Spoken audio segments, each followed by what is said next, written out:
काय आपण एखाद्याच्या मनाचा ठाव एका क्षणात घेऊ शकतो? समोरची व्यक्ती आपल्याबद्दल नक्की काय विचार करत आहे, तिच्या मनात आपल्याविषयी कोणते विचार घोळत आहेत, हे आपल्याला समजू शकतं का? तर याचं उत्तर आहे हो, हे नक्कीच शक्य आहे. आज मी तुम्हाला अशा काही गोष्टी सांगणार आहे ज्याद्वारे तुम्ही कोणाचेही मन अत्यंत सहजपणे वाचू शकाल. पण त्यासाठी तुम्हाला काही नियम आणि काही खास गोष्टीचे भान ठेवावे लागेल. दुसऱ्यांच्या मनातील गोष्ट जाणून घेण्याची क्षमता प्रत्येकामध्ये असते, फक्त तुम्ही ती योग्य पद्धतीने शिकली पाहिजे आणि तिचा सराव केला पाहिजे. मन वाचणे ही कोणती जादू किंवा तंत्रमंत्र नाही, तर ही एक उच्च दर्जाची सायकोलॉजिकल कला आहे. आपण जेव्हा एखाद्या व्यक्तीशी संवाद साधतो तेव्हा ती व्यक्ती फक्त शब्दांनीच बोलत नसते. खरं तर विज्ञानानुसार आपले शब्द हे आपल्या विचारांचा खूप छोटा भाग व्यक्त करतात. खरी गुपिते तर लपलेली असतात त्या व्यक्तीच्या डोळ्यात, तिच्या हातांच्या सूक्ष्म हालचालीत आणि तिच्या आवाजाच्या बदलणाऱ्या लहेजात. अनेकदा समोरची व्यक्ती मुखवटा लावून आपल्याशी गोड बोलत असते, पण तिचे शरीर मात्र काहीतरी वेगळं सत्य ओढून सांगत असते. कल्पना करा, तुम्ही एखाद्या व्यक्तीच्या मनात काय चाललंय हे तिच्या चेहऱ्याकडे पाहूनच ओळखू शकलात तर ती व्यक्ती तुमच्याशी प्रामाणिक आहे की तुम्हाला फसवते हे जर तुम्हाला आगाऊ समजलं तर हे शक्य आहे. पण त्यासाठी तुम्हाला तुमची नजर एका सायकोलॉजिस्ट सारखी तीक्ष्ण करावी लागेल. एका महान तत्ववेत्याने आपल्या शिष्याला एकदा विचारलं होतं, तुला समोरच्याच्या मनातील अस्वस्थता का जाणवत नाही? शिष्याकडे यांचं उत्तर नव्हतं. तेव्हा ते गुरु म्हणाले, कारण तुझं स्वतःच मन विचारांच्या कोलाहलात हरवलं आहे. जोपर्यंत तू शांत होऊन समोरच्याच्या ऊर्जेचा आणि त्याच्या शरीर बोलीचा अभ्यास करत नाही तोपर्यंत तुला सत्याचा शोध लागणार नाही. त्यांनी शिष्याला एक असा सराव दिला ज्यातून त्याला शब्दांशिवाय लोकांचे हेतू समजू लागले. अशीच एक क्षमता आपल्या सर्वांमध्ये सुप्त अवस्थेत असते. आपण अनेकदा म्हणतो की मला त्या व्यक्तीला भेटून काहीतरी वेगळंच जाणवलं किंवा मला आधीच शंका आली होती. ही शंका म्हणजे दुसरं तिसरं काही नसून तुमच्या मेंदूने पकडलेले ते सूक्ष्म सायकोलॉजिकल संकेत असतात, जे सामान्य डोळ्याला दिसत नाहीत. पण हे संकेत नक्की कोणते? समोरच्याच्या डोळ्यांची हालचाल काय सांगते, त्याच्या बसण्याच्या पद्धतीवर त्याचे सुप्त विचार कसे ओळखायचे आणि सर्वात महत्वाचे म्हणजे समोरच्याला न विसरता त्याच्या मनात आपल्याबद्दल आदर आहे की तिरस्कार हे कसे जाणून घ्यायचे. हे सर्व जाणून घेण्यासाठी तुम्हाला काही विशिष्ट सायकोलॉजिकल पद्धती समजून घ्याव्या लागतील. मी आता तुम्हाला असे 7 प्रभावी पद्धती सांगणार आहे ज्या तुमचा लोकांकडे पाहण्याचा दृष्टिकोन कायमचा बदलून टाकतील. या पद्धती समजून घेतल्यावर तुम्हाला कोणालाही त्यांचे मन विचारण्याची गरज पडणार नाही, कारण त्यांचे वागणेच तुमच्यासाठी एक उघडे पुस्तक असेल. चला तर मग जाणून घेऊया त्या 7 सायकोलॉजिकल पद्धती ज्या तुम्हाला एक मास्टर माइंड रीडर बनवतील. येथे त्या 7 सायकोलॉजिकल पद्धतीचे सखोल भावस्पर्शी आणि अत्यंत प्रभावी मराठी रूपांतर दिले आहे. प्रत्येक मुद्दा अशा पद्धतीने मांडला आहे की तो ऐकणाऱ्याच्या थेट हृदयाला भिडेल आणि त्यातील सायकोलॉजिकल तथ्ये प्रेक्षकांना पटतील. नंबर 1, डोळ्यात पहा आणि हावभाव समजा. डोळे हे केवळ शरीराचा एक अवयव नसून ते आपल्या अंतर्मनाचे प्रवेशद्वार आहेत. तुम्ही कधी विचार केला आहे का की एखादी व्यक्ती समोर असतानाही आपण तिच्या डोळ्याकडे बघणे का टाळतो किंवा कोणाच्या तरी नजरेत नजर मिळवताच आपल्याला सुरक्षित का वाटते? सायकोलॉजी सांगते की आपले शब्द खोटे बोलू शकतात, पण आपले डोळे कधीच नाही. जेव्हा तुम्ही एखाद्याच्या डोळ्यात खोलवर पाहता तेव्हा तुम्हाला तिथे केवळ भावना दिसत नाहीत, तर भावनांचा एक समुद्र दिसतो. एखादी व्यक्ती तुमच्याशी बोलताना जर वारंवार नजर चोरत असेल, खाली बघत असेल किंवा तिची नजर स्थिर नसेल, तर याचा अर्थ स्पष्ट आहे की तिच्या मनात कसली तरी भीती किंवा अपराधीपणाची भावना आहे. काहीतरी लपवण्याचा प्रयत्न करताना डोळे नैसर्गिकरित्या विचलित होतात. या उलट ज्या व्यक्तीच्या मनात स्पष्टता आणि आत्मविश्वास असतो तिची नजर स्थिर आणि आश्वासक असते. डोळ्यांच्या आजूबाजूच्या सूक्ष्म रेषांकडे लक्ष द्या. जेव्हा एखादी व्यक्ती मनापासून हसते तेव्हा तिच्या डोळ्यांच्या कडापाशी बारीक सुरकुते पडतात. याला ड्युशेन स्माइल म्हणतात. जर चेहरा हसत असेल पण डोळे थंड असतील तर समजून जा की ती हसते किंवा एक मुखवटा आहे. ही कला आत्मसात करण्यासाठी तुम्हाला एखाद्या सावध शिकाल्याप्रमाणे सतर्क राहावे लागेल. समोरच्या व्यक्तीच्या भुवयांचे किंचित उंचावणे हे आश्चर्याचे किंवा अविश्वासाचे लक्षण असू शकते. ही सूक्ष्म निरीक्षणे तुम्हाला शब्दांच्या पलीकडचे सत्य सांगतील. रोजच्या जीवनात जेव्हा तुम्ही लोकांशी संवाद साधा तेव्हा त्यांच्या चेहऱ्यावरील या छोट्या हालचाली टिपण्याचा प्रयत्न करा. सुरुवातीला हे कठीण वाटेल, पण जसजसे तुम्ही बारकाईने पाहू लागाल तसतसे तुम्हाला लोकांच्या चेहऱ्यावर त्यांचे खरे विचार स्पष्टपणे वाचता येतील.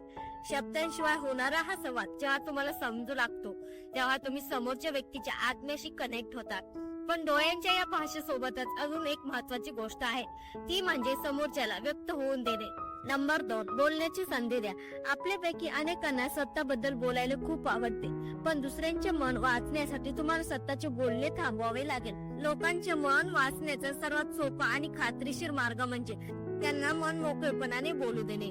माणूस जेव्हा उत्साहात किंवा भावनेच्या भरात बोलतो तेव्हा तो नकळतपणे आपल्या मनातील अनेक रहस्य उघड करत असतो.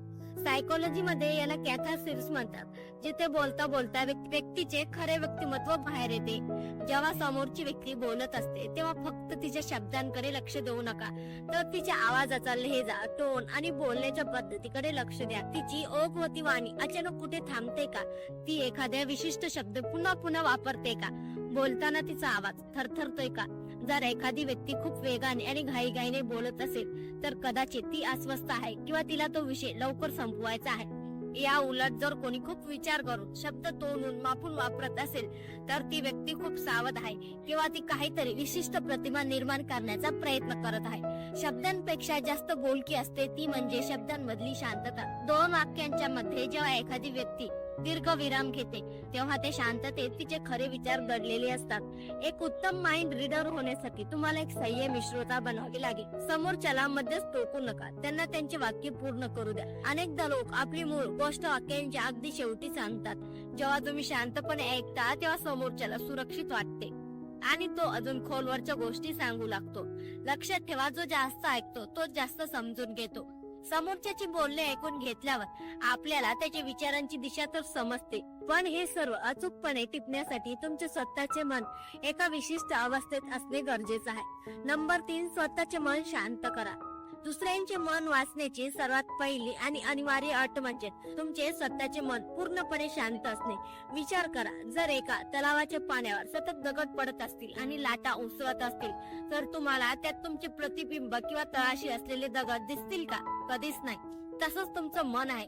जर तुमच्या मनात स्वतःच्या चिंता, उद्याची भीती किंवा कोणाबद्दलचा राग भरलेला असेल तर तुम्हाला समोरच्या व्यक्तीच्या मनातील सूक्ष्म लहरी कधीच जाणवणार नाहीत. शांत मन हे एका आरशासारखे असते. जेव्हा तुम्ही पूर्णपणे वर्तमानात असता आणि तुमचे विचार स्थिर असतात तेव्हा तुमची संवेदनशीलता अनेक पटींनी वाढते. तुम्हाला समोरच्या व्यक्तीच्या मनातील गोंधळ, त्याची भीती किंवा त्याचा आनंद आपल्या स्वतःच्या मनावर उमटताना जाणवतो. याला सायकोलॉजी मध्ये एम्पथी किंवा मनाची कंपन ओळखणे म्हणतात. पण ही शांतता मिळवायची कशी? यासाठी ध्यानासारखा मेडिटेशन दुसरा प्रभावी मार्ग नाही. दररोज किमान 15 मिनिटे शांत बसून आपल्या श्वासाचे निरीक्षण करा. जेव्हा तुम्ही श्वासावर लक्ष केंद्रित करता तेव्हा तुमचे मन अनावश्यक विचारांपासून मुक्त होते. ही शांतता तुम्हाला केवळ मानसिक आरोग्य देत नाही तर तुम्हाला सायकोलॉजिकल अवेअरनेस देते.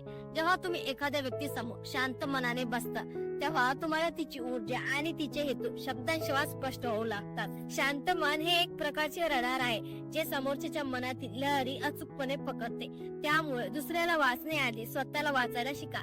जेव्हा तुमचे मन शांत होते तेव्हा तुमची दृष्टी अधिक व्यापक होते आणि मग तुम्हाला केवळ चेहराच नाही तर समोरच्या व्यक्तीचे संपूर्ण शरीर एक कथा सांगताना दिसते. नंबर 4, शरीर बोलीचे बॉडी लँग्वेज विश्लेषण करा. शब्दांना मर्यादा असतात पण शरीर बोलीला नाही. आपली शरीर बोली ही आपल्या सुप्त मनाचा सबकॉन्शियस माइंड आरसा आहे. आपण काय बोलतोय यावर आपले नियंत्रण असू शकते, पण आपले शरीर कसे प्रतिक्रिया देते यावर आपले नियंत्रण ठेवणे अत्यंत कठीण असते. त्यामुळे जर तुम्हाला कोणाचे मन वाचायचे असेल तर त्यांच्या शरीर बोलीचे विश्लेषण करणे हे सर्वात मोठे हत्यार आहे. समोरच्या व्यक्तीच्या बसण्याच्या किंवा उभे राहण्याच्या पद्धतीकडे लक्ष द्या. जर एखाद्या व्यक्तीने आपले दोन्ही हात छातीवर बांधले असतील, क्रॉस्ड आर्म्स, तर सायकोलॉजीनुसार ती व्यक्ती स्वतःचा बचाव करत आहे किंवा ती तुमच्या विचारांशी सहमत नाही. तिने स्वतःभोवती एक मानसिक भिंत उभी केली आहे. या उलट जर कोणाचे हात मोकळे असतील आणि ती व्यक्ती तुमच्याकडे झुकून बोलत असेल तर ती तुमच्यात रस घेत आहे आणि तिचा तुमच्यावर विश्वास आहे. पावलांची दिशा ही देखील एक खूप महत्वाची खूण आहे. जर तुम्ही एखाद्याशी बोलत असाल आणि त्या व्यक्तीचा चेहरा तुमच्याकडे आहे पण तिची पावले दरवाजाच्या दिशेने वळलेली आहेत तर समजून जा की त्या व्यक्तीला तिथून लवकरात लवकर बाहेर पडायचे आहे. शरीराचा डौल, खांद्याची स्थिती आणि हातांच्या हालचाल या प्रत्येक गोष्टी मागे एक सायकोलॉजिकल कारण असते. एखादी व्यक्ती खोटी बोलताना वारंवार आपल्या नाकाला किंवा गळ्याला स्पर्श करते, कारण तणावामुळे त्या भागातील रक्तप्रवाह वाढतो आणि तिथे खाज सुटते. या सूक्ष्म खुणा टिपायला शिका. एकदा का तुम्हाला ही शरीराची भाषा समजली की समोरची व्यक्ती शब्दांनी तुम्हाला कधीच फसवू शकणार नाही. शरीर बोली तर दृश्य स्वरूपात असते, पण काही गोष्टी अशा असतात ज्या डोळ्यांना दिसत नाही, त्या फक्त जाणवतात. ती म्हणजे व्यक्तीची ऊर्जा.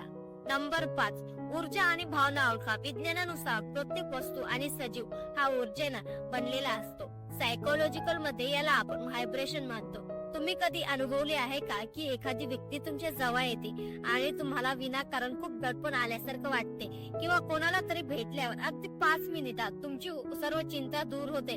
हे सर्व त्या व्यक्तीच्या ऊर्जेचा परिणाम असतो.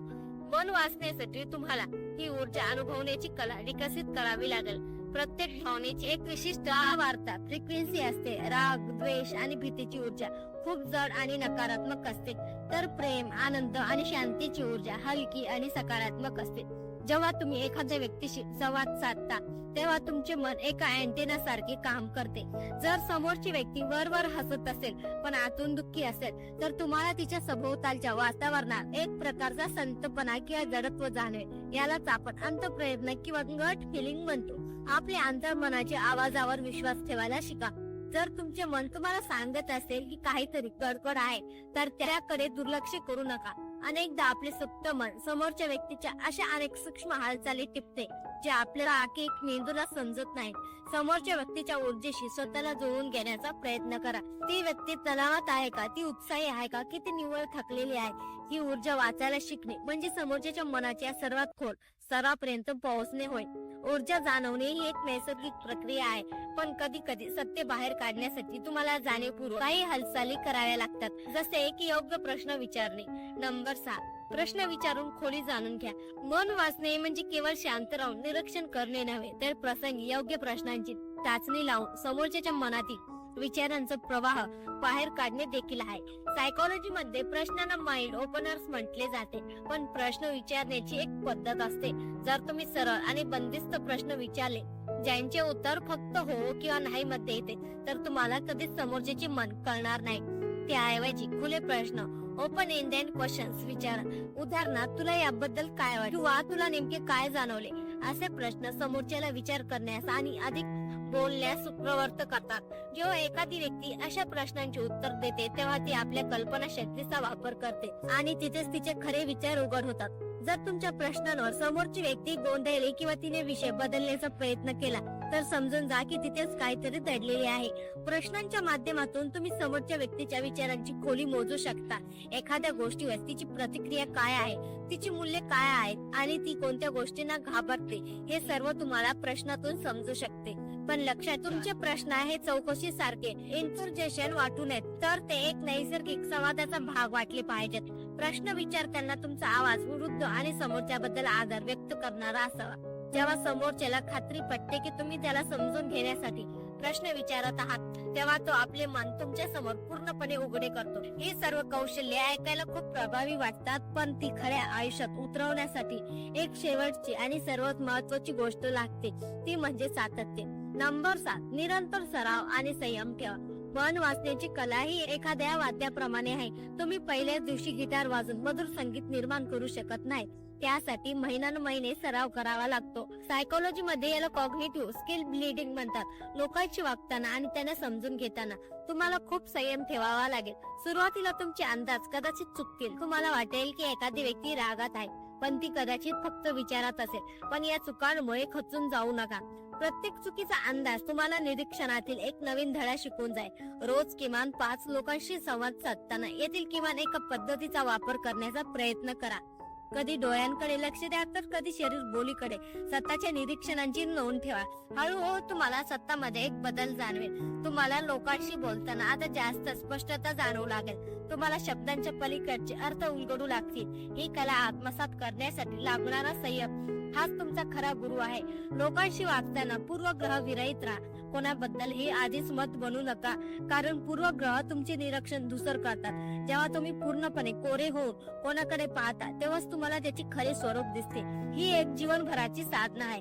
जसजसे तुम्ही या मार्गावर पुढे जाल तसे तुम्हाला समजेल की मन वाचणे म्हणजे कोणावर नियंत्रण मिळवणे नव्हे, तर मानवी स्वभाव अधिक खोलवर समजून घेऊन एक सुंदर संवाद निर्माण करणे आहे.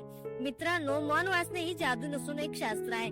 जेव्हा तुम्ही प्रेम, आदर आणि जागृतीने कोणाकडे पाहता तेव्हा जग स्वतःहून आपली रहस्य तुमच्या समोर उघड करते. या पद्धतीचा वापर सकारात्मक कामासाठी करा आणि आपल्या आयुष्यातील नाती अधिक घट्ट करा. धन्यवाद.